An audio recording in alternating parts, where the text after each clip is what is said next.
All the people come.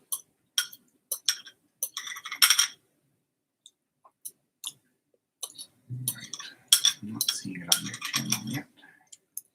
Oh, there it is. Well, I could explain it. There we go.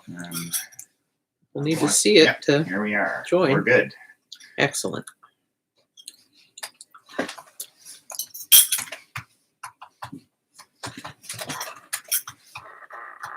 Put that over there.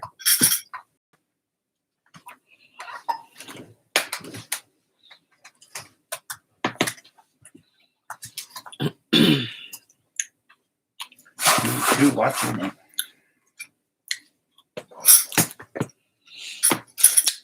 Hello.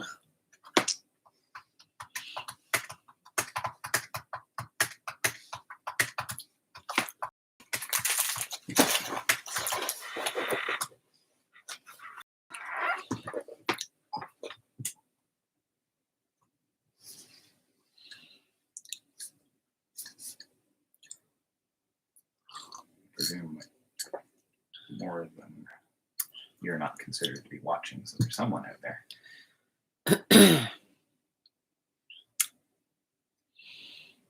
Thanks for joining us. I'm just, Al is, as you can see in the chat, is being my wingman as usual.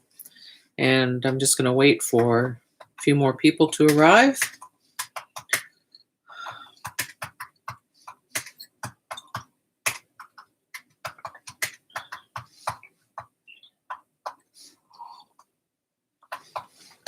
Or I'll just wait a few extra minutes and start regardless.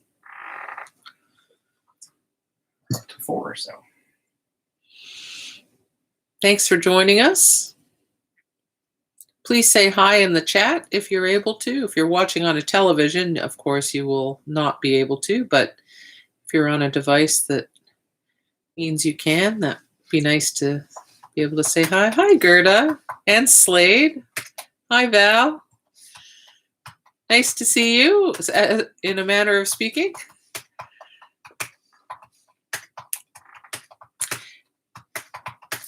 Did you get outside at all today? I went out for a walk in our backyard. I just walked back and forth and looked at all the work we need to do in our backyard. And scurried back inside. And that's what always happens when I go into our backyard. Because it's so neglected. Yeah. We just run out of energy and organizational ability by the time we get to tasks like that. You went running this morning. That must be such a good thing to do. I'm not a runner, but I do love going for a walk. Fresh air, and even when it's not sunny, there's so much more light when you're outside. It's really great. Gerta says we identified 4 plants to be eliminated and got through 3. Oh, I'm impressed. Very impressed, Gerta and Slade. Yes, we could use the help, Gerta. Oh my God. It's quite sad. Well, our intention was that, late winter or early spring, we would go rent, spring, we'd go rent a chipper shredder from Home Depot. Well, now that's pretty problematic, right? Like you're going into the store, which is already a thing, and then you're renting equipment that you have to handle that adds a layer. We have to rent one of their pickup trucks to transport it because that's not going into our station wagon. And so then you have to worry about the whole truck. Yeah, it just, I wish we had a good option. I suppose if we had the money, we could just buy one, but we don't have that kind of money. So, and there's lots to chip and shred, let me tell you. Hi, Irene. Welcome. Yes, keeps you sane. I believe it, Val. Yeah. Hi, Philippa. Nice to see you. And you're chatting, so you must be on your computer or a device, not the television, at least at the moment.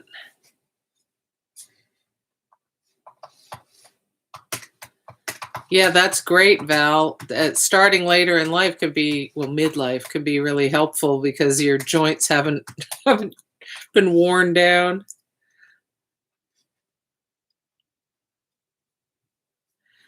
Oh, good. Irene, I don't know if you saw we're here when I asked the question if you've been out today at all, just to, get the fresh air, get some daylight, move around outside. You slept in today like most Saturdays, having lunch. Oh, excellent. Yeah, and therefore you haven't gotten out yet. Well, sleeping in, that's a good thing to do. I had a meeting this morning. Some of you know I'm a member of the Redhead Gallery, which is an artist cooperative nonprofit gallery at 401 Richmond, an arts and creative hub in downtown Toronto that's a repurposed factory. And, with COVID-19, our gallery is closed, and the whole purpose for belonging is because you have an open gallery. But, like everybody else, we're suffering from the COVID-19 situation. So, yeah, this was our first opportunity to get together as a membership and really discuss all the issues around the fact that we are a gallery that is not open.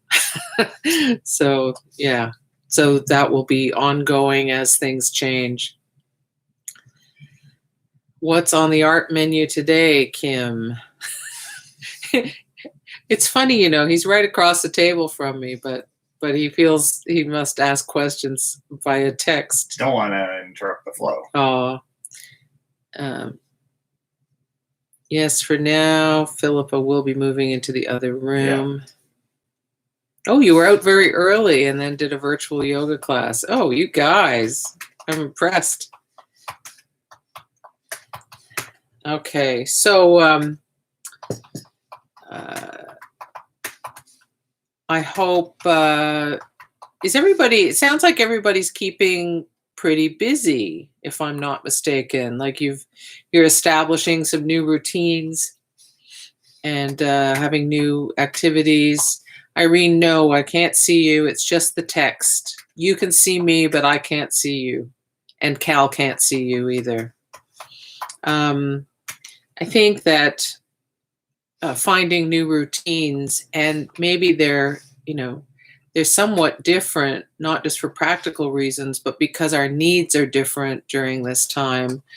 As I've been discussing with my classes and a bit with Redhead membership, this is a time when even if you're not feeling actively like you're in distress, there is a lot under the surface that is going on because we're in a situation that's full of uncertainty, that's in a constant state of change or flux. What we can and cannot do, what's going on locally and around the world is changing all the time. There are some really horrific and alarming things going on if you're watching the news too, some of which are entirely unnecessary, just the choices of certain people. So, there's a lot. And anyway, I hope we can have some fun today. Please share in the comments in the chat if if there's anything you're dealing with or you just like to share, please do. Goodness says I thought it was okay until I realized today my hair had gone gray almost overnight. Whoa. Yeah, it's a thing. It's been anecdotally a thing for centuries, probably longer, but I read something recently, like in the last month or 6 weeks, about scientists actually found the mechanism by which that happens, where a stressful shock or situation causes someone's hair to dramatically turn white. A friend of mine that happened to um, when her kids were young. And anyway, I am going to be working on my altered book that I introduced last week, and this is what I did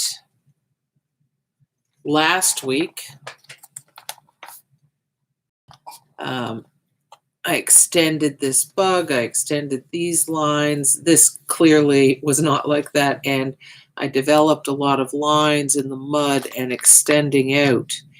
And, you know, you'd think I'd move on, but no, I realize there's so much I can do with this still. So I'm going to stay on this spread. And that's one of the interesting things I think about altered books is that some spreads you'll deal with quite quickly. You'll do very simple interventions or minimal interventions, and then other spreads will keep talking to you. You need to stay in conversation with artistically for a more extended period of time. And this spread, you know, when I first looked at it last week, it spoke sufficiently to me that I started working on it. But I had no idea it would lead down this path or that it would keep speaking to me into this week. So that's just the way it goes, right? That's the natural studio process. So Tango says the article is from Harvard Review. I guess the one you're referring to. About the gray hair. Okay, thank you for that, Tango. And thanks for joining us again, Tango. So I need to find a pencil. Here we are. So I decided today or yesterday, I was looking over this, and I'm going to develop some transparent color or whites in these segments here and leave some as they are. But the big intervention I want to do today is this. Sorry, I'll tilt this a little bit.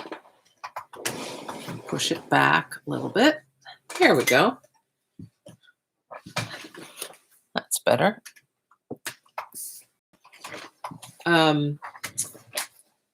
This brown rectangle that's the ground around the ground squirrel. I'm going to extend it out into this text space that's kind of there. You can see the text now out into this. And the photographs that are on this page, this side of the spread, are bison. So I thought, which are very similar color to the earth around the ground squirrel. So I thought I would extend the brown into a profile of a bison's head. I'm not an expert at drawing bison's heads, so I thought I should start with a pencil so that I have the opportunity to work up to. Do you have a reference, or are you using one of the photos? Well, I'm sort of looking at some bison that are at the wrong angle, where all their heads are at the wrong angle, and a baby bison that has a profile view. I meant to print out a reference, but I didn't get to that because the meeting went long and I needed to have some lunch and have my little walk. Yeah, can you find one? That would be great. Okay, well, if you do that, then I'll work in this area. Thought it'd be fun today to bring out my watercolor crayons. This is mixed media. And because I'm going to work wet, I'm going to take a piece of palette paper. This is a piece from a pad a student left behind, never to return. An out-of-town student, and so I'm using it for things like this. using it shiny side up to, in case any over spread. Oh, Cal's got a wonderful array of profiles for me. That's a really dandy one right there. Yeah, and if you can flop it, that would be great. Thank you. Yeah, it just prevent too much moisture from getting to the rest of the book. This one, right? The blue? Yes. Yeah, sorry. Yeah. And so I have these watercolor crayons. Gallery is the line, but Mungyo is which I believe is a Korean company, is the manufacturer. Their packaging has probably changed by now, but they do make a nice affordable line of watercolor crayons.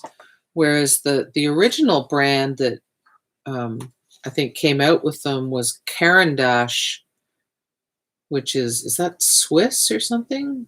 It's Swiss Europe, right? Sorry, Swiss or French. Yeah, it's in Europe anyway, and they're a lot more expensive. So I was delighted about these. And is it Stettler Mars that has, or Statler Mars that has, also has a line of these?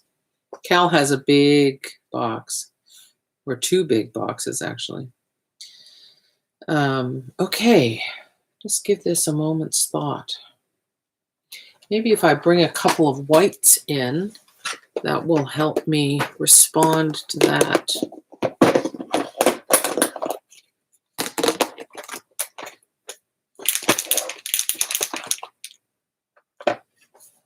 Oh, the article is about what we're feeling during the COVID crisis. Thanks, Tango. Yeah, that's what you meant. Yeah, we're feeling grief, right? And among other things. People who have businesses or organizations that are paying commercial rent while everything's closed are feeling, in some cases, panic.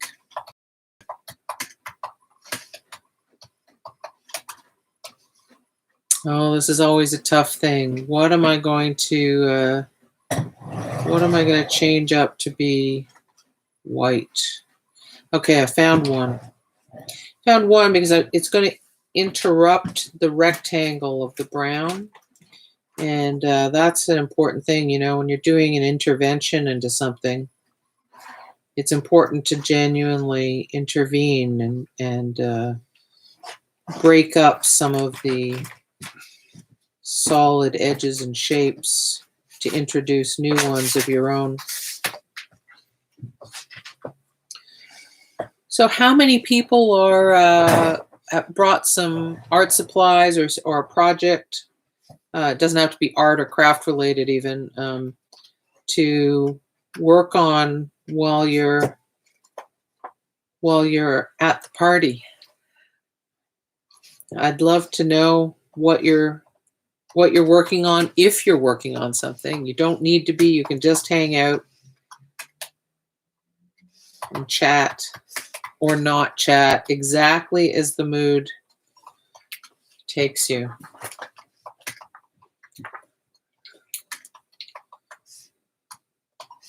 The last thing in the world this needs to be is more pressure, right? Okay, having done that, I'm going to do another one.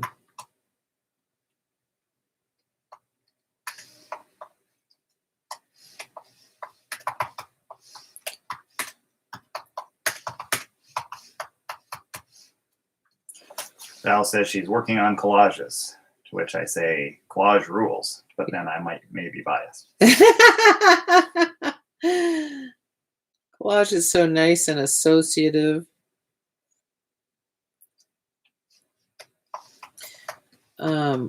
Which is analogous to what's happening for me here in this book. You know, this has no master plan. It's so far from having a master plan. It's quite funny. It will probably end up looking like about 24 people worked on this book, but that's normal for me, so I don't have any difficulty with that.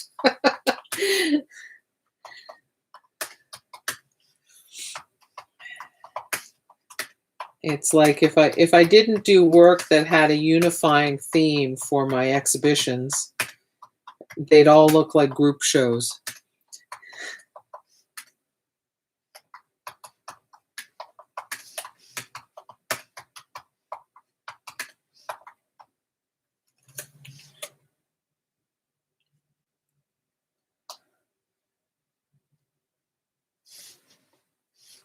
All right, that's a start. So Mia, who is Tango, says, I have a set of Neocolor 2 water-soluble Swiss-made crayons. What is the alternative brand, please and thanks? Yes, so the ones I have are made by Mungyo. That's spelled Mungyo, and it's a Korean make. And I'm sure the packaging looks different, but you can see Gallery. That's a line of art supply products that they make. They make pastels and things too. And you can see next to the Y is the word Mungyo, very small. Okay, and this was very affordable. My recollection is, and it's several years ago now, but it was from above ground that I got these. My recollection is that I paid something like $17 for this package of 24, maybe $18. But it was, you know, it was very good price. And the Caran d'Ache Neocolors are a lot more expensive. They're excellent products, don't get me wrong, and enjoy them. We have some too, but I was relieved to find less expensive ones because I can share these with my students because they're more affordable. Diane Baldessari has joined us and enjoys watching and listening while she's cutting out a stencil. Oh, that's nice. Yeah. I was cutting out a stencil the other day. Maybe I should use it in my book if I find a good spot for it. Why don't I show you my stencil while this dries? It's not earth-shattering or anything, but I was kind of pleased with it. I cut it out of Duralar, which is like Mylar and the frosted kind, so it's a plastic film meant for drafting. So there's the stencil I cut out. Geez, if yesterday, the day before yesterday, I guess, or was it Wednesday? Anyway, Wednesday, Thursday, cut this out. Yeah, looking forward to using it. You can see it hasn't been used at all. It's just the natural material. I think your buffalo could be going across a river using that. Oh, I see. Right. Diana says, nice. Thank you, Diana. Well, there is something there. I could break up the tops of those rectangles if I threw in a bit of this. Kind of like a large answer to some of the smaller wiggly ones. Yeah, yeah, it's true. Diana says, reminds me of seaweed. Yes. Yeah, yeah. Well, it has that strong flow. I was aiming for flow, right? And really, there's so many things that this, you know, it could be hair. There. That'll be my new accessory. I just put an earring fitting on it, and with my dark hair behind it, I think that would be awesome. Okay, new line of jewelry coming for the flamboyant, I guess. Yeah, I'll wear that. Well, I'll make another one and wear it because this is going to be covered in paint soon.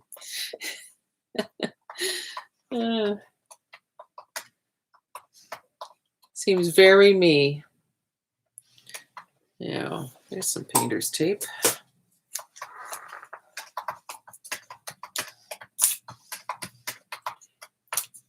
Yeah. I've always naturally been a disrupting influence, so I enjoy disrupting things like books. Yeah. It was funny, you know, when I was in high school, I always got on, with the exception of one rough patch in middle school, I always really got on well with everybody.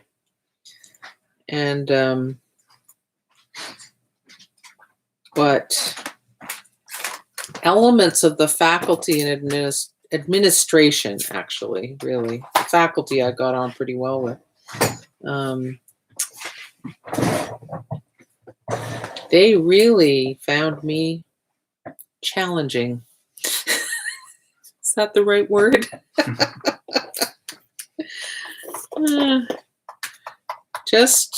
Just being myself, not trying to be anything in particular. Yeah. It was an important lesson in the fact that people will find just being yourself challenging sometimes. Okay.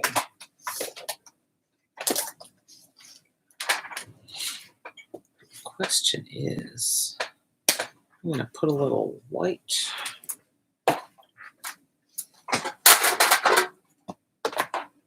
What are you doing? Oh, you're going to show the Stettler ones as well? That's good. Cal will show. So, here, I'll hold it up. So Mia, this is another brand, and again, the packaging's probably outdated, but that's another option as well.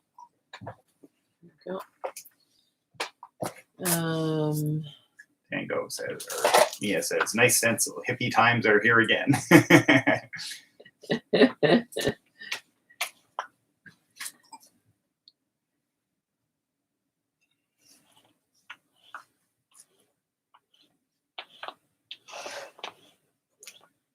Now, if I'd been planning to do this, I would have put a piece of the palette paper underneath this page, but since this is one of those also common spontaneous decisions of mine,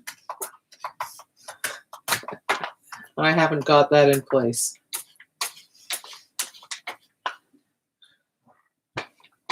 I'm not going to let it worry me, though.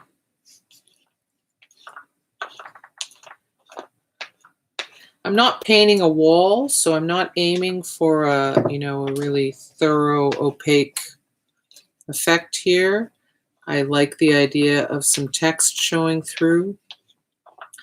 And also I'm going to bring some other color into this. I think the titanium white on the warm white of the paper will be a nice subtle note as well.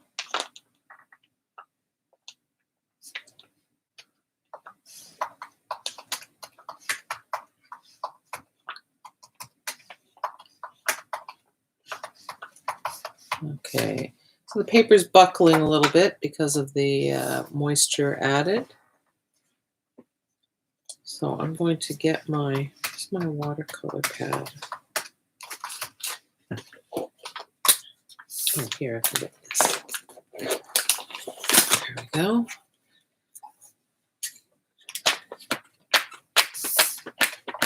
I do a lot of this. Acrylic paint dries quickly, but not quickly enough. I don't know how many of you are familiar with Charlene Wood, who's an artist and an art instructor. He's an acrylic specialist too, materials specialist, I guess. Yeah, we commiserated about the times when we needed the acrylic to dry a lot faster because we love working in layers. Mia says, thank you, Kim and Cal. I'm afraid to use my Neocolor too because they're so expensive. So I hope I have alternative crayons. If I have alternative crayons, I'll paint more. So. Yeah, so to me, that's the most important problem about expensive art supplies. It's not that they shouldn't be expensive or that they're not worth it or that you don't deserve it or we don't deserve, any given artist doesn't deserve expensive art supplies. It's what we tell ourselves about it that, if we're going to use this, then we'd better get it right. It better matter. We better make it count. The fact is, you can't get any good with a material that you don't use regularly, right? Or, intensively or something. So I encourage you to use them in the full knowledge that other ones are available. Okay. And don't feel you have to order the cheap ones and then, wait for them to arrive before you can start using any. Start using the ones you have now and keep telling yourself it's fine. It's absolutely fine to use them. You have them. They're no good sitting in a drawer. And materials are made to be used for experiments, for learning, for trying, for taking risks, for making mistakes. Mistakes are really just part of a process of figuring out how you're going to work with something, what you're going to do with something. So there is no getting it wrong in that sense. Okay, so please do use them. Kim Breland has a question. She Yeah. says, any other tips on using light to cover text in an altered book? She's been experimenting, but hasn't found anything that works really well yet.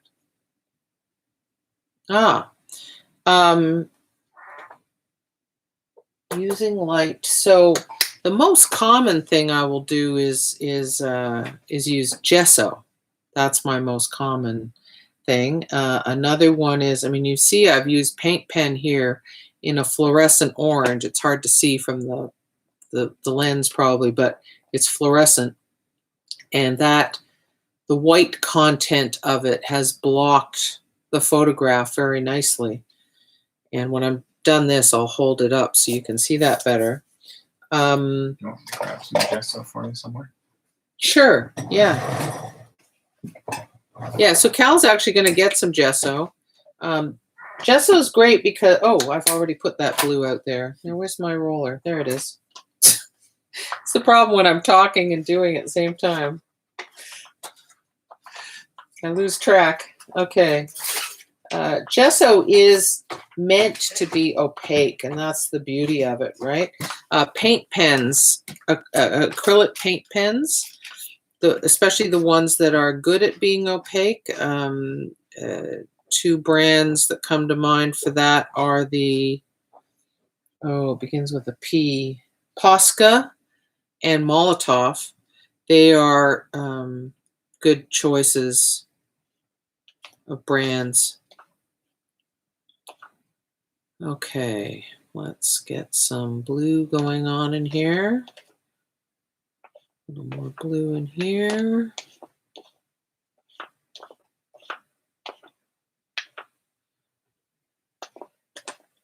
Get some blue up in here. A little ghostly.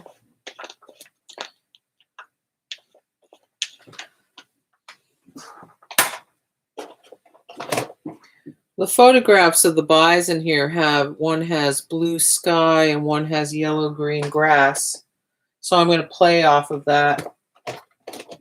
Maybe transition with a bit of blue-green. There we are.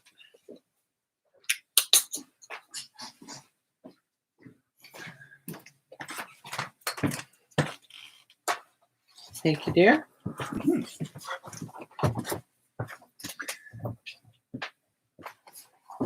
He says, that's a great idea. I have a whole bucket of gesso. Oh, well, you got it made. Yeah, and the thing is, you can dilute it, you can dry brush it, you can apply it thickly, smoothly, whatever it seems to call for, right? Okay, so now I'm going to take a big risk. Risk is my middle name. And lay in some yellow-green, starting in the yellow-green of the photograph so that it's connected. And try to bring in some breathier yellow-green in the paint.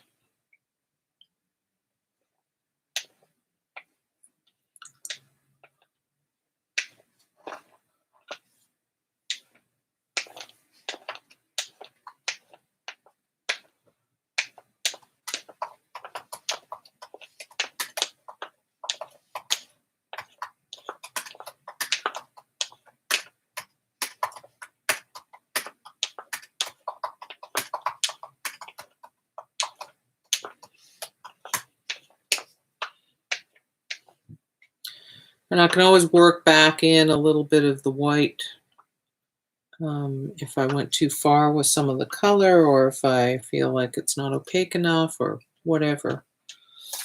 Now the trickier part is close to the spine because of the curve of the page. So I'm just going to do a little stronger pressure here. Oh, look, I've got an assistant. Woohoo! That makes things easier, I must say.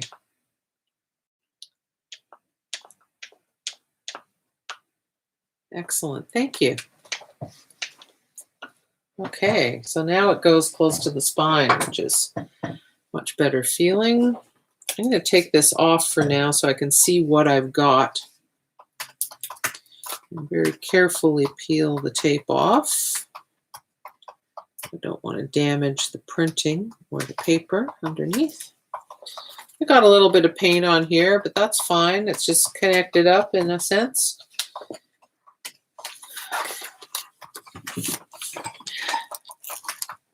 Let's see if you can see it. There. So there's a little flow now. And I'm going to fan this for a minute. Oh, maybe I'll have a bit of cocoa first.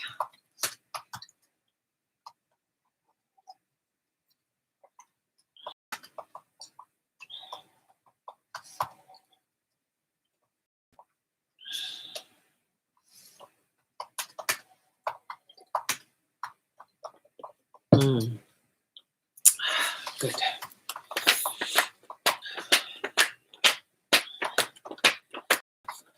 I'm going to mention a couple of, I know it seems ridiculous. I'm going to comment on the technique of fanning to dry something.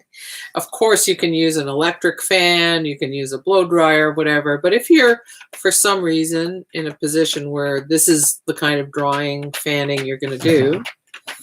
Irene says beautiful. She's been tidying her bookshelves.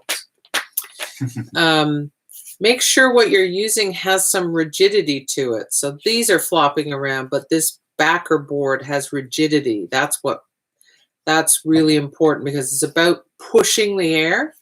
And also notice I'm not holding it like this.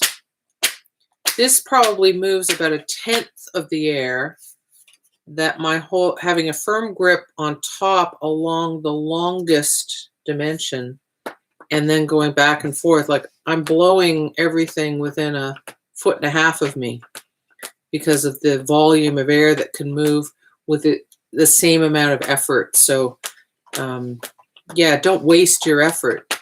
If you feel like this method isn't very useful, it may be because you don't have the right rigid thing to work with. It's not heavy, right? You don't want to take a big book that's really heavy and tires you out. But stiff cardboard backers are fantastic. Anything stiff, corrugated plastic, corrugated cardboard, it's very lightweight, but rigid.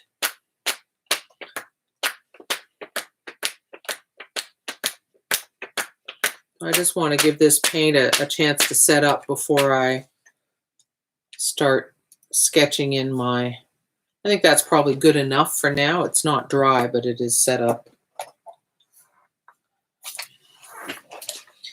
And now I've got this beautiful reference to inspire me that Cal has found and printed for me. And every time I see a bison, I think of the artist Adrian Stimson, who won the Governor General's Award. Was it last year or the year before, maybe?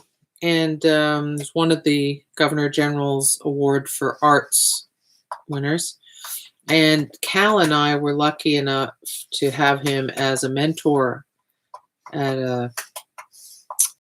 an art residency in Northern Alberta. So we'll be forever grateful to the organizers of that, who are our friends as well now,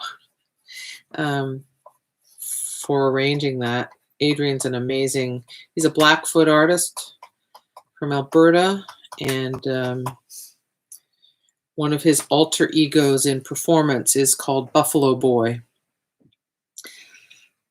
It's quite camp and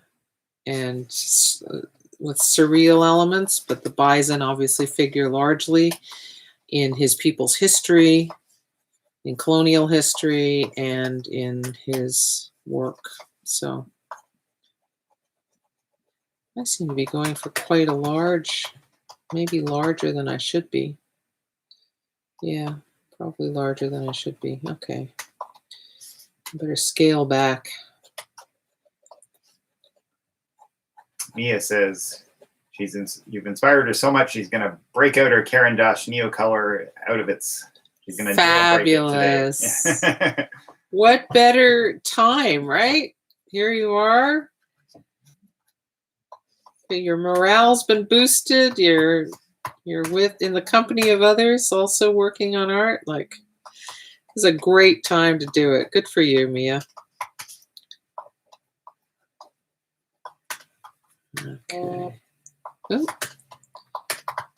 that my phone buzzing like that? Don't know why. Don't see a notification or anything. Okay.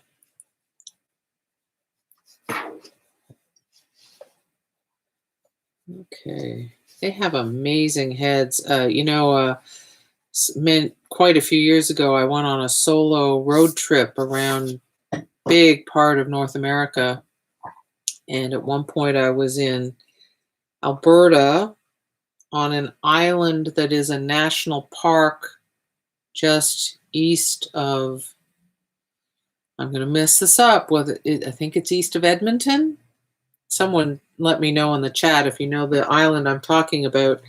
And I think it was very important to the repopulation of bison in North America that was the source for the bison that they sent to the States to repopulate the American population. Elk Island, does that ring a bell? Anyway, so there I am driving in my red station wagon alone, and you on the road, and suddenly I had to stop because all the bison were just kind of hanging out on the road and beside the road. And you don't get anywhere if bison are hanging out in the road. Yes, Elk Island National Park. Thank you. So my memory actually worked. Woo!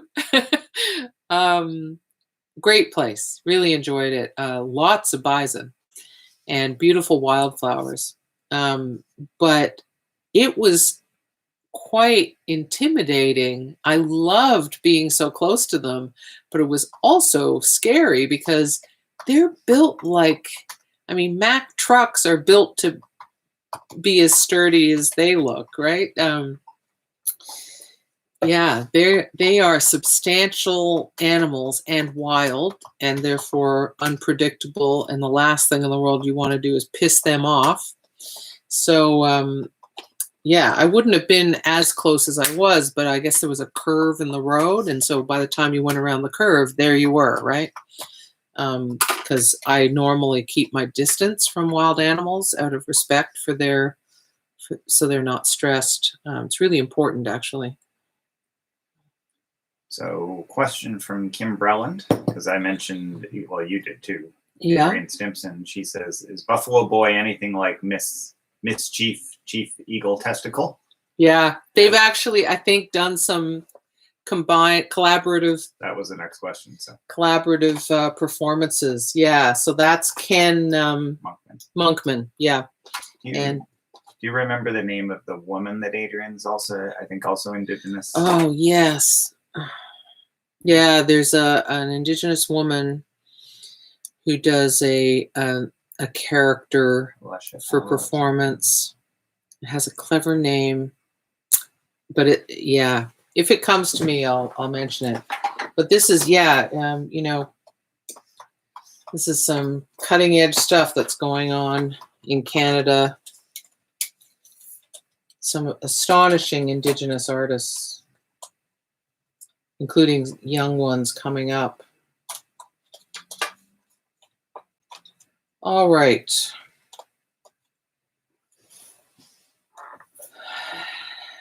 There's a beautiful horn on this Bison that I want to get in. I want to get the eye in.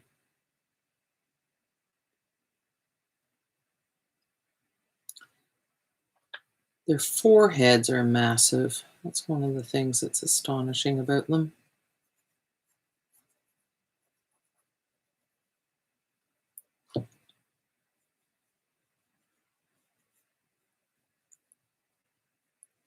Well, that needs to be down there. And the horn is just up from that.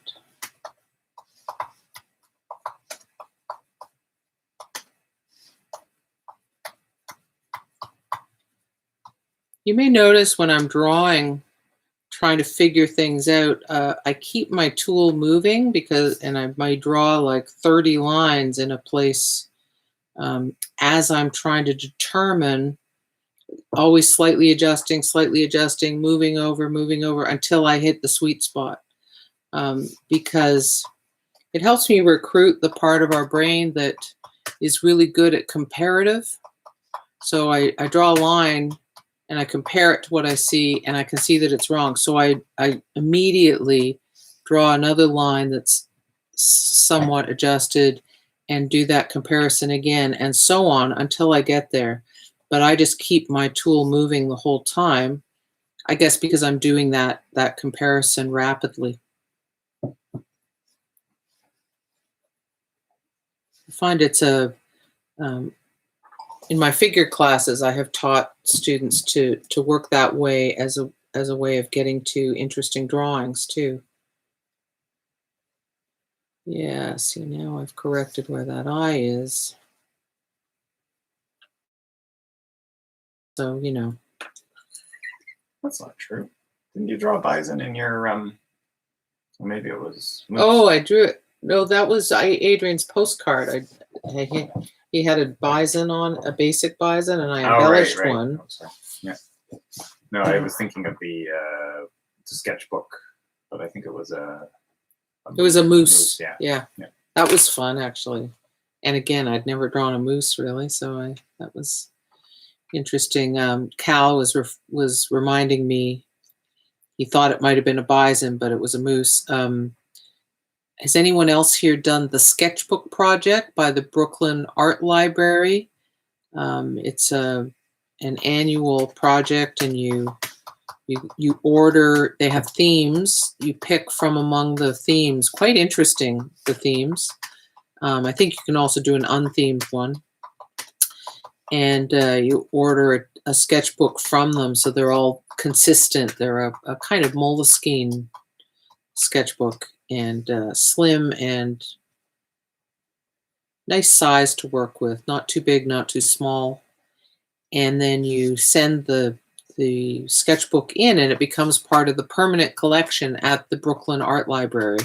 And people visit the art library and take out sketchbooks to look at, and you get notified as an artist if someone's taken out your sketchbook, which is quite fun. And then they also do traveling shows, obviously not this year, where they take the sketchbooks around, and people from all over the world participate. It's quite wonderful. And you can visit them online. They digitize them, and yeah. So it's a nice thing. So I have 2 there. Cal, do you have 2 or 1? 2, yeah. Cal has 2. And I really enjoyed them. Yeah, Irene says, very cool project. Yeah. Yeah. A couple of times Cal tried to run a workshop where the idea of the workshop was everyone would work on one of these sketchbooks, and Cal would help with the creative vision. Help people find their creative vision for it, and I thought it was a great idea. Yeah, we thought it for sure it would go, but no, nobody wanted to do that. Oh well, so we moved on to other things.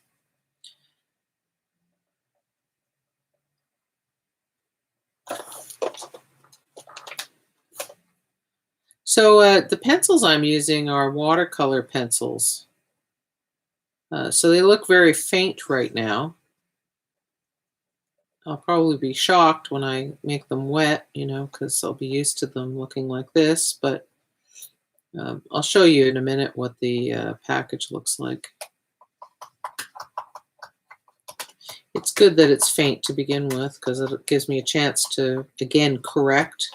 Drawing is always a matter of, even if you're not trying to replicate something, it's a matter of trying to find the drawing, find where things should be, where lines and marks should be, shapes, masses, and so on.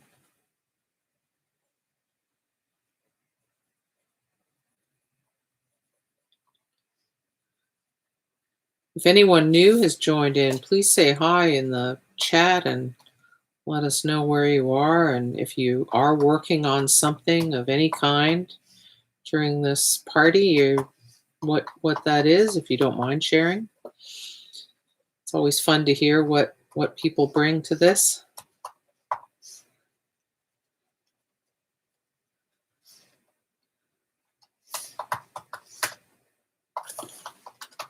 Now, that's the darkest brown. Where's the black? There it is.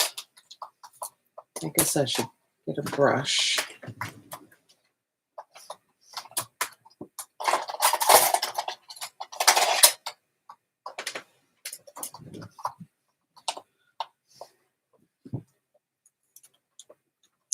This would be a good time to get those palette pages.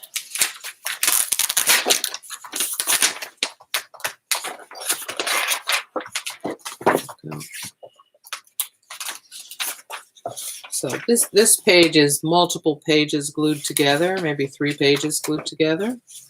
Marie Payne has just joined. She just remembered Hi, that Marie. this was happening. So yeah, so glad you could make it and that you remembered. That's really nice. So yeah. I'm just working on my mixed media book again, Marie.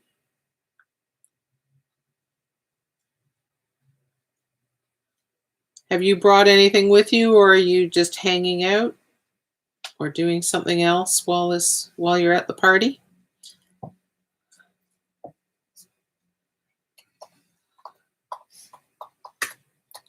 I've sketched in a bison here, and I'm just with watercolor pencil.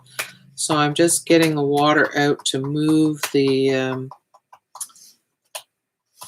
marks around, spread them.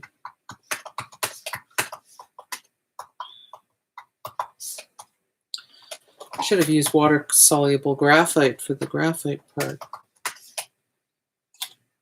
Okay. So another thing you can do with the watercolor pencils, I'll show you now while that dries a little bit. This is made by Koh-i-Noor, which is a venerable European brand, I think it is, right? You know, I don't know for sure. Anyway, we know it from graphic arts. I had a big set of Koh-i-Noor repeatograph technical pens way back in the Pleistocene age when I was a young graphic designer, and yeah, it looks like that's not German. I'm not sure what that is.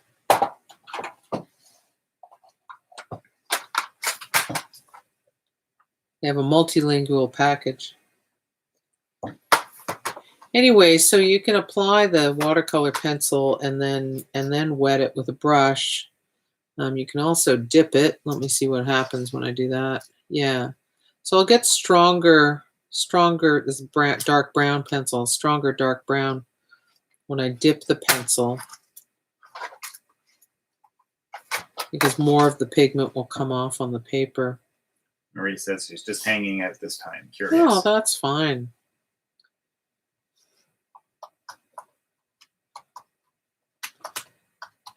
Yeah. I was saying earlier, Marie, that I don't want people to feel pressure. You know, last thing in the world anybody needs right now is more pressure. So it's just an opportunity, if the spirit moves, to do something. Otherwise, it's an opportunity to chill out.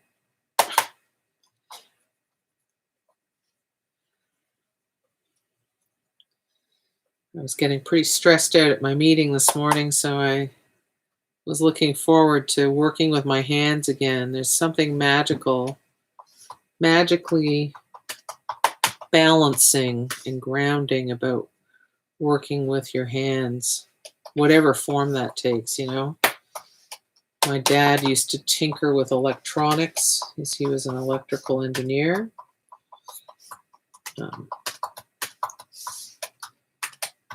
Now he just tinkers with the TV remote controls and the TV listings and his VCRs, and that is plural. Yeah. We've just been joined by Astrida, who I'm sure I'm saying that wrong, who Gunta recommended she tune in. Oh, how nice. Welcome, Astrida. Nice to see you here. Are you also in southwestern Ontario or located somewhere else? If you don't mind sharing, you can share that in the chat. You don't have to, though. It's up to you.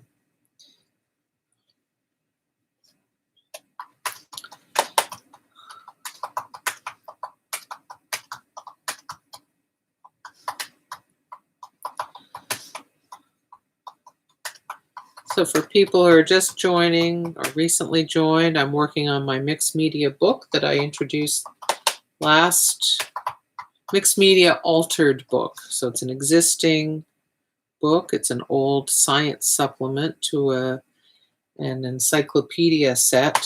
How archaic is that, right?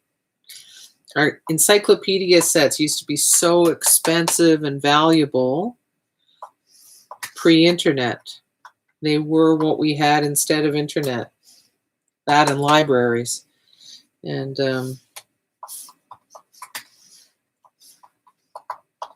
all the beautiful design, illustration, map making, photography, typography, paper. They even have a unique odor that I only ever smell in encyclopedias. I don't know what it is, something about the paper they're using or what, but or the ink. Although you wouldn't think the ink would be unique. Need a red brown. Astrida says she's in the Junction area. Oh, Yeah, you're a Torontonian. Said her name right. Excellent.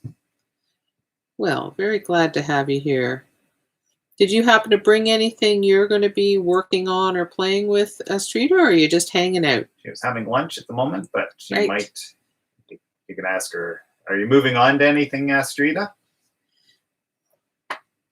Other than coffee, maybe after lunch. That sounds good. Ooh, coffee. I've got cocoa. That's my stronger of my hot beverages. I also drink tea. I used to drink a lot of coffee back in the day. I remember I would be, just before bed, I'd have a nice hot cup of coffee because I drank so much coffee and I was so chronically sleep deprived that it had zero negative repercussions on my sleep. Oh, my little fitness watch is telling me I need to get up and move. Not going to do that. See you soon, Kim. As if.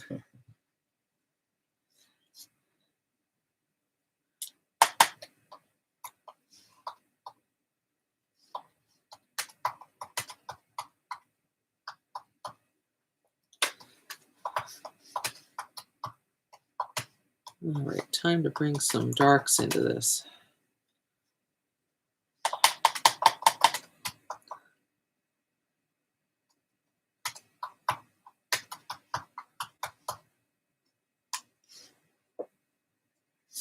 Astrida says, probably not today, but this is a good motivator.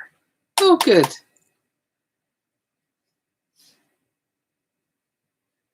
Well, I certainly watch videos of people making art online to learn stuff and so on, but it's an enjoyable way to spend some time, so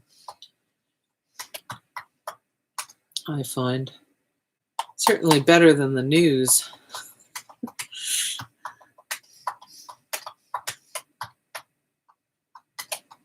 Yes, get happier when things get more contrasty. This is good.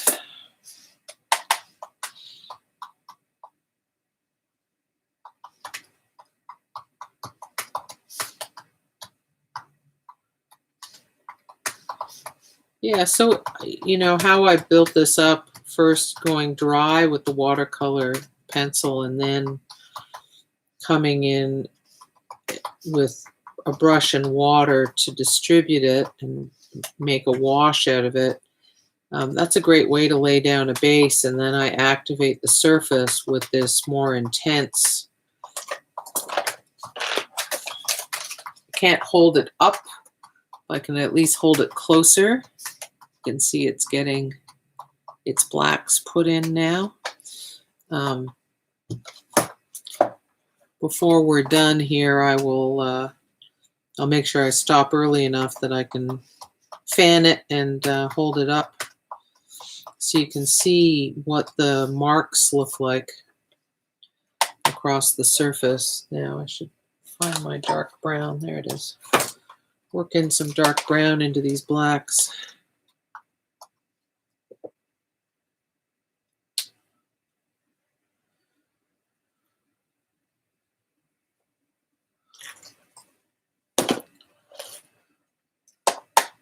Oh, that's not the red brown I was thinking of. This is the red brown. Mia says she moved from Mississauga to London, so sad to not be close to Vam where she took courses. Mm. And then she also says, love how that book page is turning out. Thank you. Thank you. Yes, I know someone who was a student of mine for a little while who was a longtime member of Nielsen Park Creative Center, and she moved to London and was sad to lose all of that, the classes, the community, right? You know, you get to know people, and she used to come on, she came on some of my early gallery walks, I remember.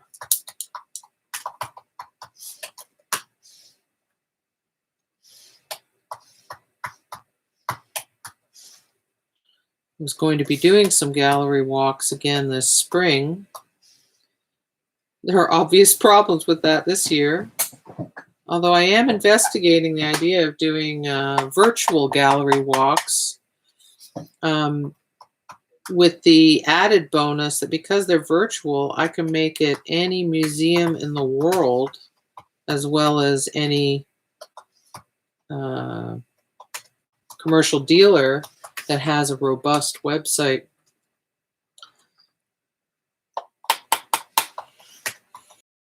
So, is it Google that has that? Not the only ones, but yeah. That thing where you can navigate a gallery. Yeah, we'll talk more about it right. in the future when we've right. done more of the footwork for it. Oh, there's the all-important eye.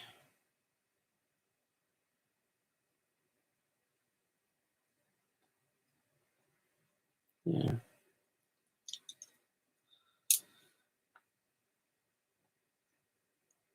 Surprisingly red, that eye. Remarkable.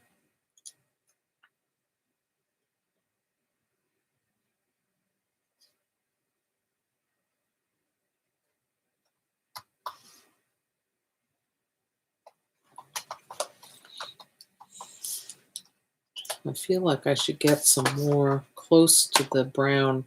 The whole point was to extend this brown strip of ground where the ground squirrel is. So I feel like I should get some of that connection made.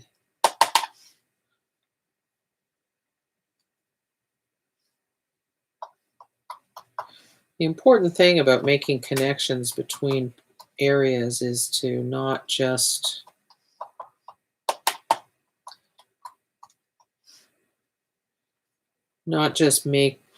draw here and because of the color similarity or even texture similarities in some case, you know, of course the eye will make some connection, but there is some value, there's definite value to bringing a little of the mark making in from the Bison, in this case, into the ground here.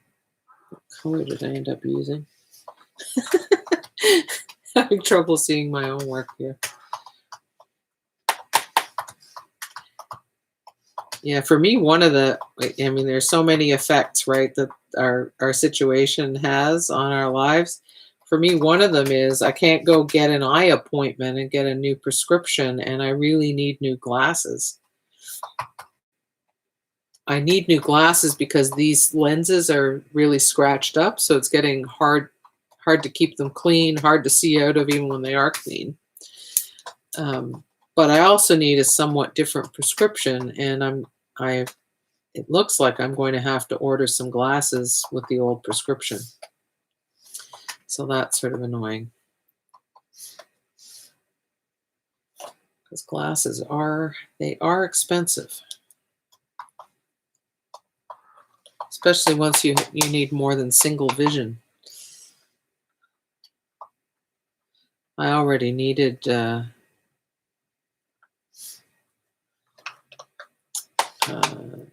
whatever the thing is, the high index lenses that help when you need thick lenses.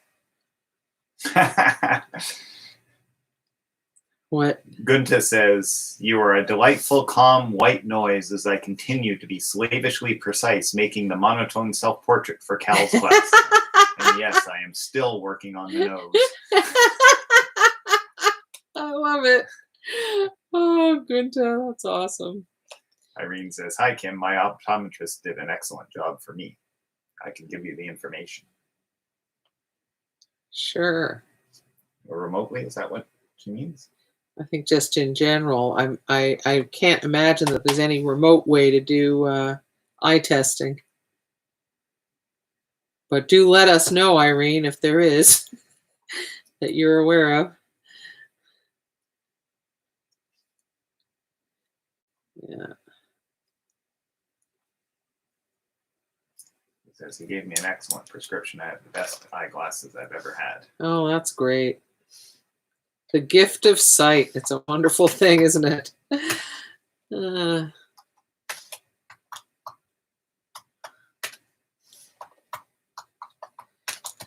real life, this beard is pretty black, but I'm going to open it up a bit so that it doesn't get too dark and get too murky. There we go. He's coming along. It's amazing how I can end up spending 2 whole sessions on just one spread, eh? But that's good. Sign I found a rich vein.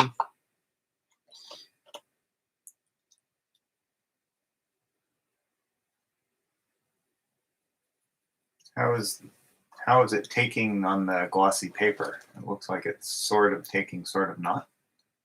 It's fine. It's just a different effect than on an absorbent paper. You know, it's taking. You know, what might be interesting is to have an image that you do with that media, Yeah, crossing from the glossy paper to an area that's been gessoed, so that it has the different absorbencies. that could be an interesting thing to do.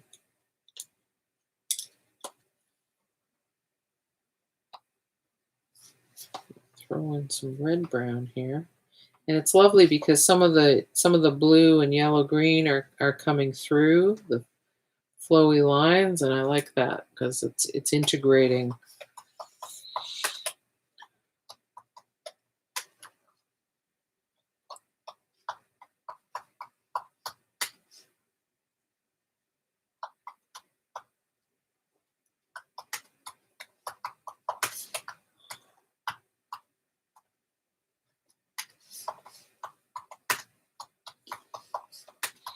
Well, I think the paper takes it better than the painted areas do, if that's what you're wondering.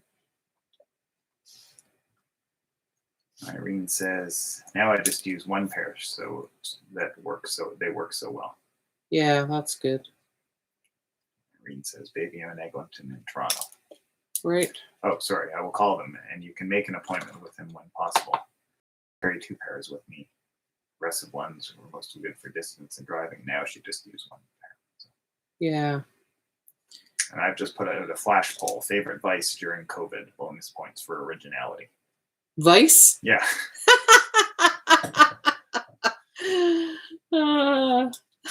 Well, I succumb to the charms of homemade brownies made by Cal. I have to give him a shout out for selflessly supplying my emotional eating needs.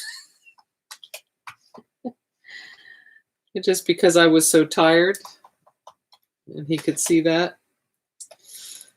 So I'm going to get the horn a little bit developed now.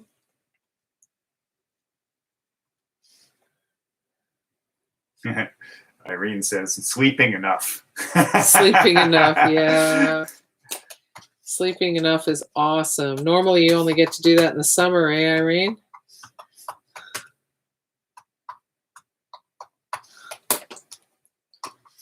Yeah, I'm still working on that. I find my sleep patterns, I'm trying to train them to be a little earlier at night and in the morning than they are at the moment.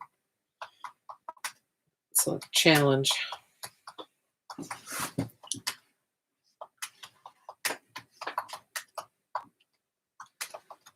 Okay, that's good. Where's my white? I saw my white paint pen just a moment ago. I feel certain I did. There they are. Here it is.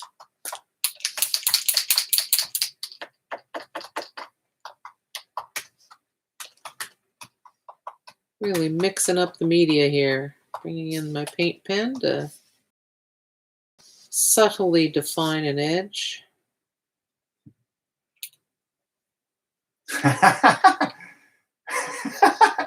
So, oh, now I've forgotten who Lake Rooster is.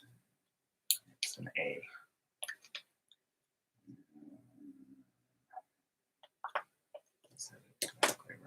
Astrida. So Astrida says, right now it's sardine that in public. It's your guilty secret. Your secret's safe with us.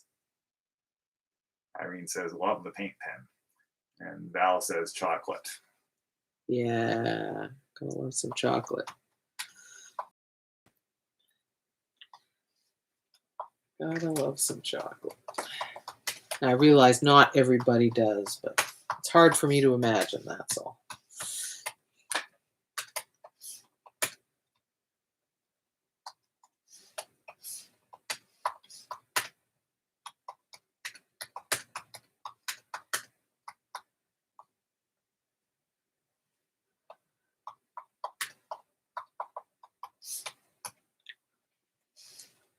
It's amazing how painstaking I can get about these things when it comes down to it.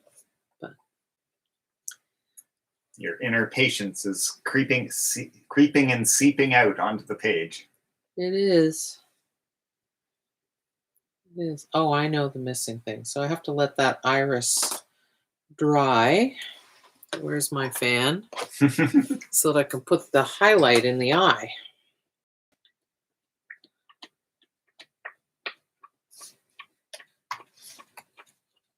And then when I've done that, I'll be able to show it to you. Gunta says, Kim, you are an amateur. Well, Gunta, have you seen my my fiber piece that I had in the recent shows? You'd be surprised. That was very painstaking.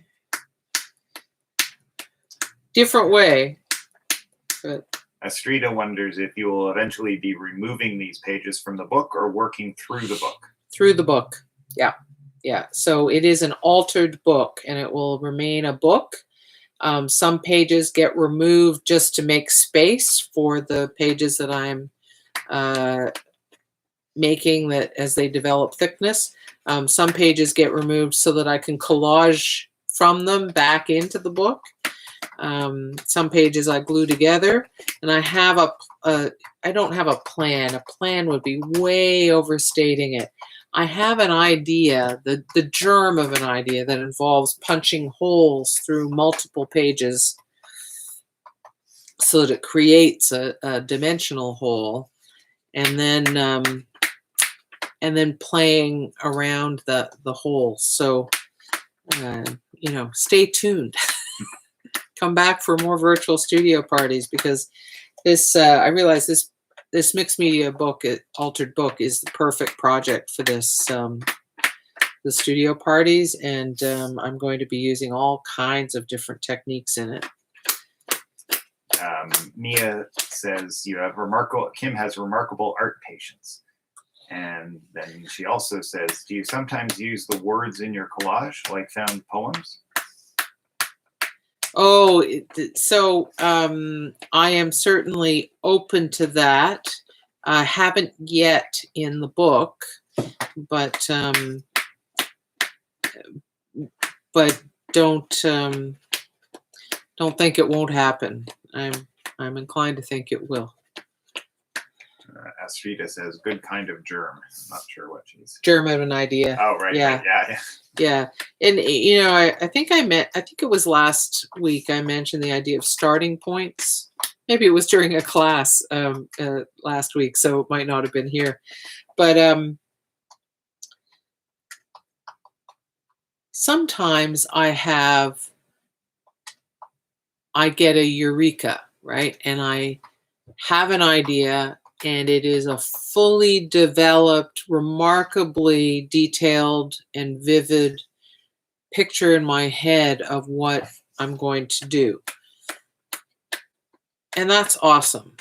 And then I'll start making it. And sometimes that's where it will end up. Other times I'll make some discoveries along the way and choose to shift away from it towards something I find more interesting or more compelling.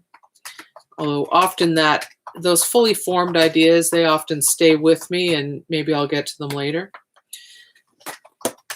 But more often, I start with a starting point. And a starting point is anything that gets you going. So a book and a particular tool. A book, the spread, and a particular tool.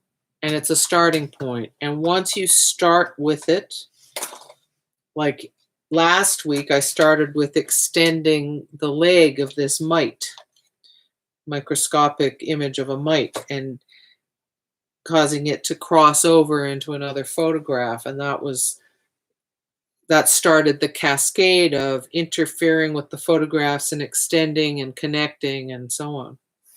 And anyway, so, you know, a starting point is all you need to get going. Al says, a plan is simply an aid to getting started and can be jettisoned as soon as possible in art, I mean. Yeah. Some things need a plan because they're so big and elaborate. But most things, even if you start with a plan, a good plan flexes and changes. A good plan is not a rigid thing. And I have that on good authority from a guy I am acquainted with who is an expert in the productivity sphere of things. And he used to be an Army logistics guy. So, you know, he's done a lot of heavy duty planning in his life, and plans are always in a state of adjustment and flux according to changes in actual conditions. So Kim Brellan says, I love the beautiful accidents that are like a dialogue between the artist and the piece. yes, absolutely.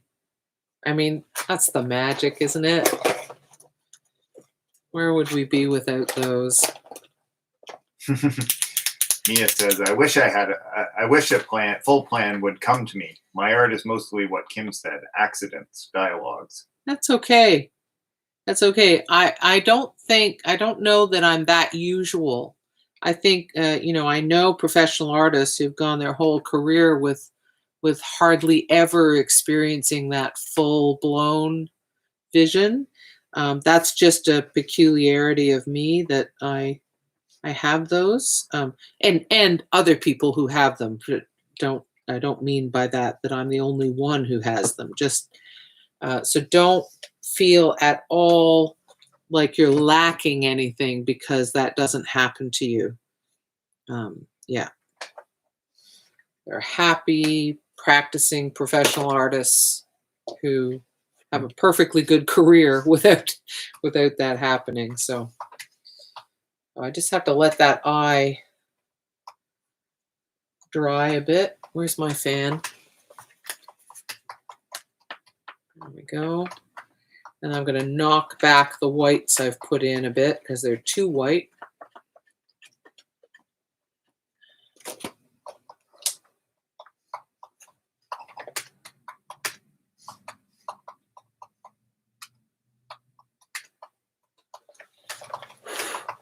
But the white has to be dry from the paint pen before I can mess with it, or I'll muck marks. I don't know. I think it probably needs a little fine tuning, but I think he's basically there. Looks like he needs a little bit of black put in here, so I'll do that.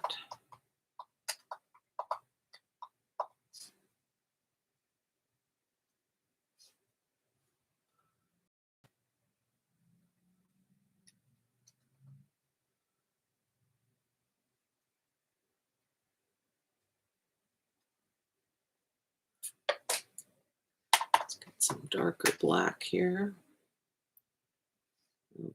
There we go. That's the way. It's very important to coax and encourage your work as you go.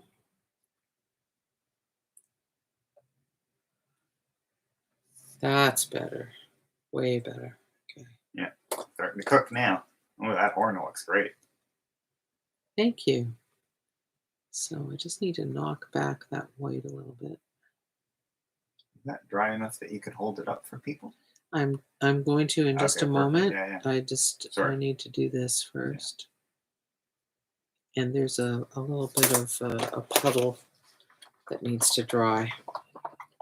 I'm very close to being able to hold this up.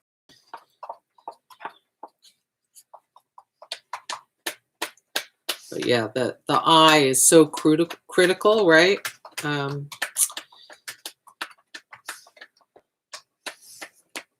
And the whole eye area needed just a little bit more development.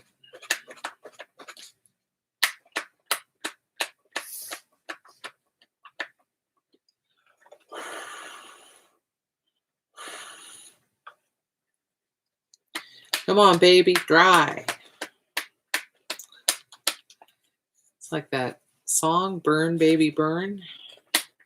Dry, baby, dry.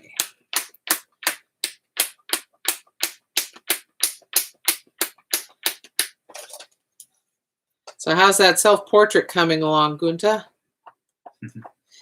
You painstakingly got an eighth of an inch of it developed.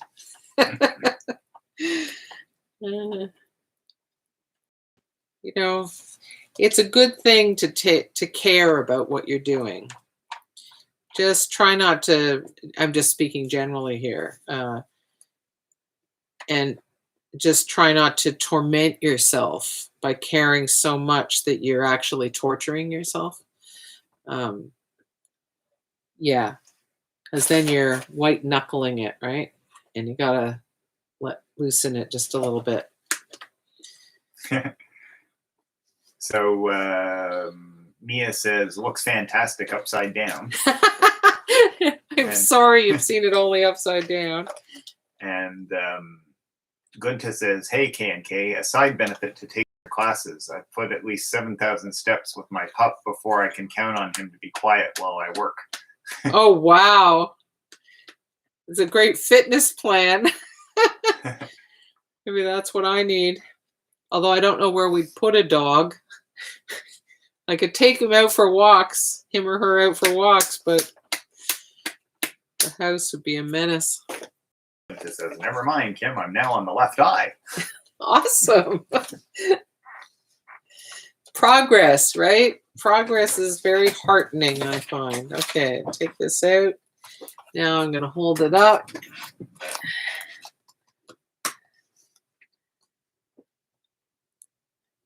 There's my bison. Probably needs a little fine tuning. Can you see the bits of the blue and green waves coming through? Mm-hmm. So, yeah, that's great. Which connects it nicely, right?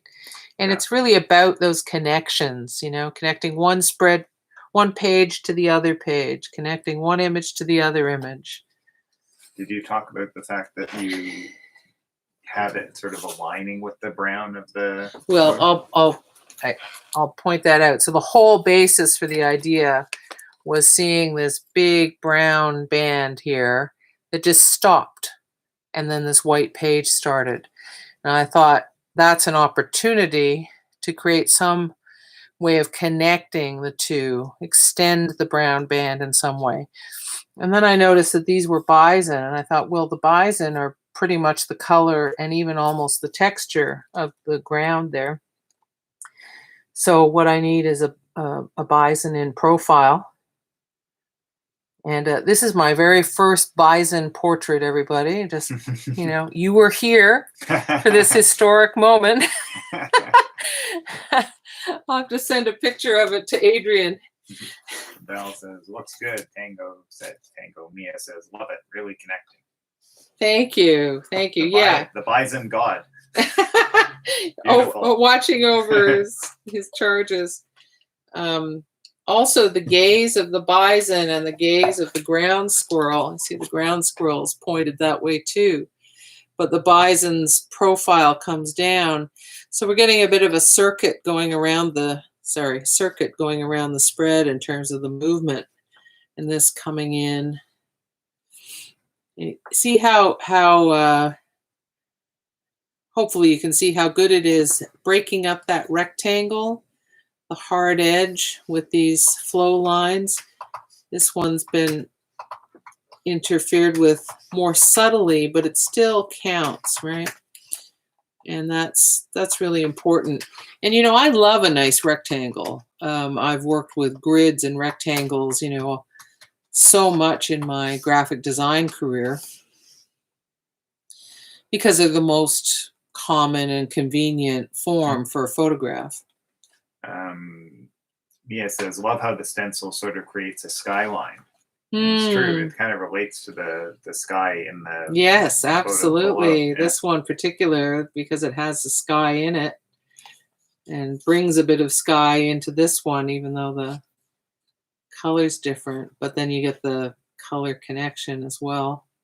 So Astrida says a privilege. Oh. Goodness says he's gorgeous.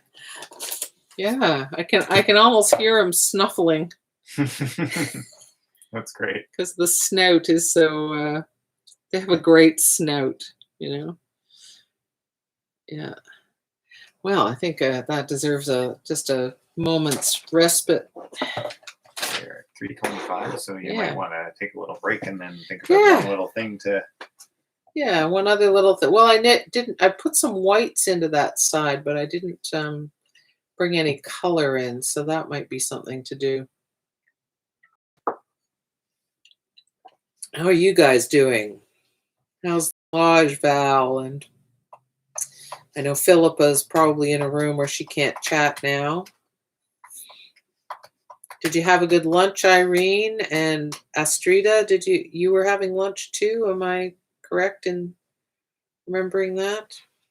Mia asked, did Kim have a picture of a bison head in front of her, or is it freeform? So impressive.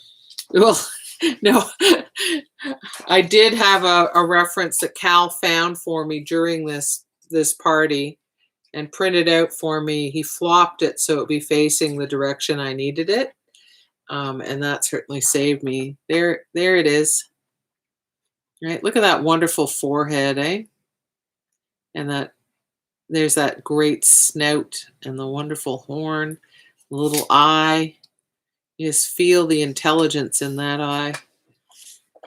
So mine, of course, doesn't have all the life of that, but Irene says, wow. And Astrida says, still munching. excellent. Cheers. I'll have a bit of refreshment myself.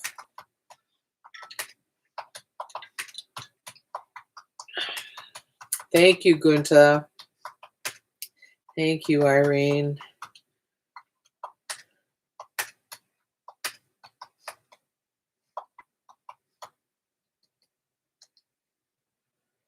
I'm finding a lot of cool stuff to make art with. Oh, so one of the things I've been doing in my classes, because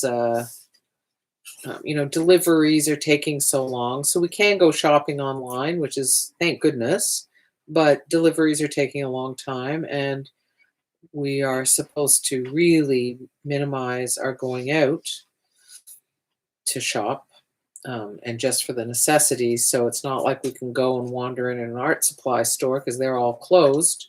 They're only doing online orders. So with my classes, I've been making suggestions for things to work with that are the kinds of things you can find around the house or in your recycling bins or in your garbage cans or in your neighbor's garbage cans, although I guess you shouldn't go near those because of COVID. But that kind of stuff. And in fact, I brought something. Where did I put it? Let me go get it. No, it's over here.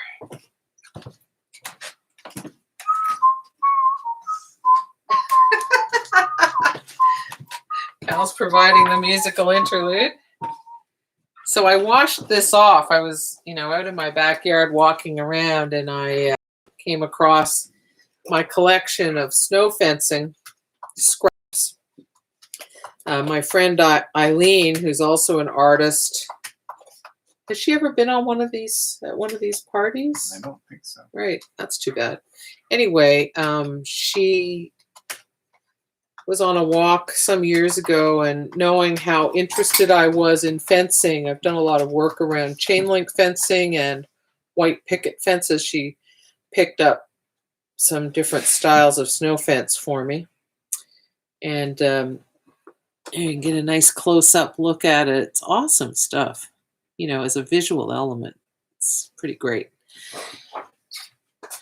And I thought, well, I'll clean some up because maybe I could use it in the book. Yeah, I almost want to glue some in, but it's kind of thick, so I won't do it just yet anyway. I could remove a chunk of pages and then glue this in, but I won't this time. But it makes a fantastic stencil. Yes, that's wonderful session. Thank you, Kim and Cal. I must run to the disinfection station in our house where my husband is just piling in the groceries. Thanks for good. session. Yes, I know that's a big ordeal. So thanks for joining us. So I might just stay on an extra few minutes to is this dry? This is dry enough now. I can flip the page just to see. Yes, this looks like a page that's dying for some intervention with this. You are nuts. Okay. And I say that with love.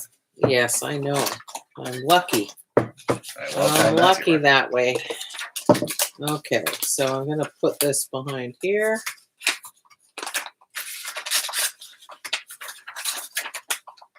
So this is a page that has what looks like a volcano and a harvester. I'm not exactly sure why they're on the same spread, but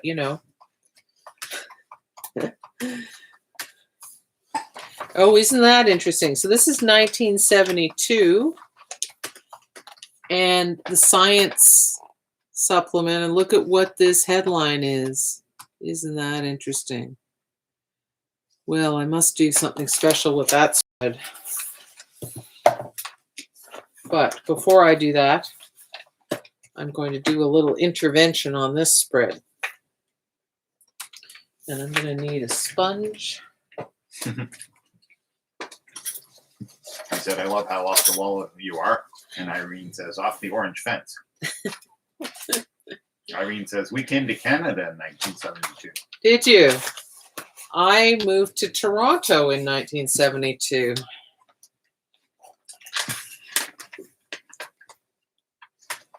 Okay, that looks good.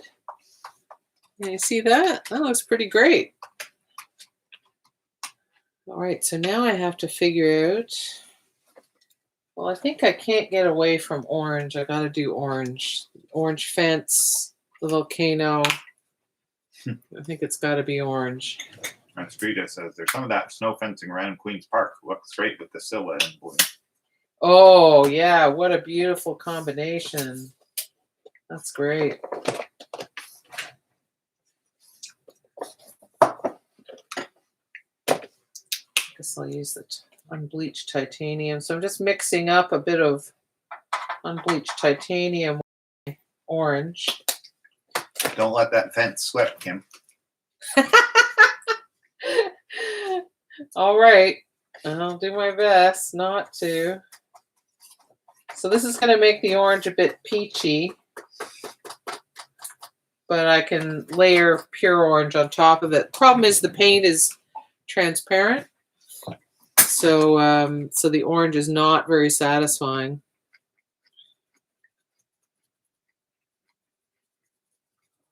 That's going to be great. I'm going to start off with the stuff near the spine because I want it to dry first. Wow. So, On and off, you're planning ahead. Little practical thinking there. Some of the paint's getting onto the facing page. I'm not going to stress out about it. Going over the fence. I could have masked it off if I'd thought about it carefully enough, but I didn't, so I'm just going to live with the consequences. It's intentional integration. Yeah, and clearly I didn't mix up enough paint, but I'll get started. Then I'll mix some more.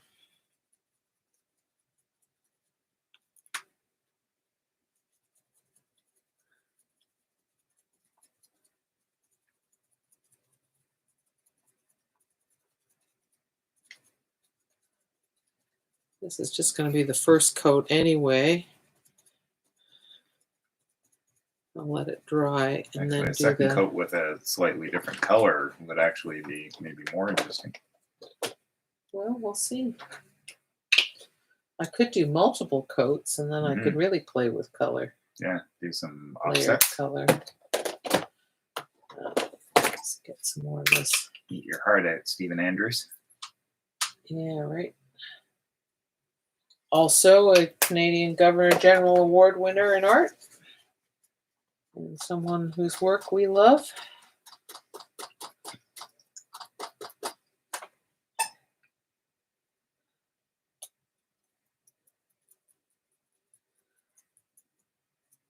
Don't know him, sadly. Know someone who's longtime friends with him. Glad to know that someone. Head back to the chat for a second. Yep.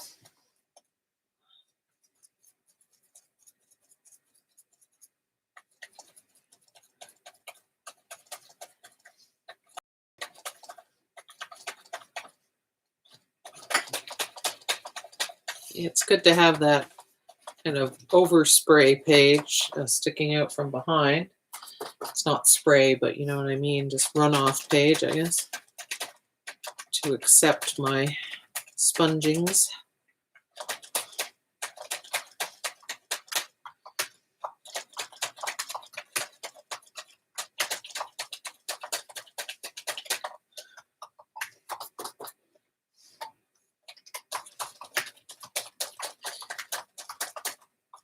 It can be nice when moving through, because books are sequential, it can be very nice when doing interventions in this kind of format to move between bold interventions and more intricate interventions. That takes people on an interesting journey. It's also a good balancing thing for the artist. So after doing that painstaking bison's head, this is a lot of fun. Almost all of them.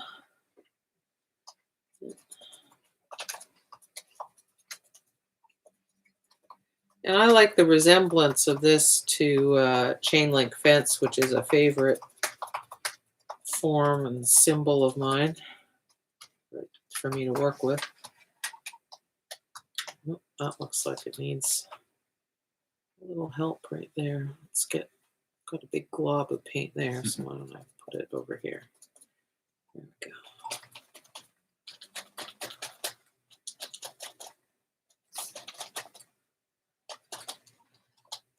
Okay. All right. The question is where to put this fence now. Put it here. Okay. Thank you, dear.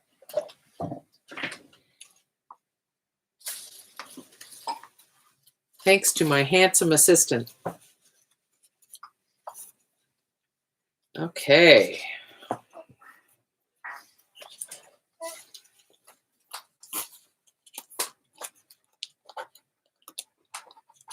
There we go.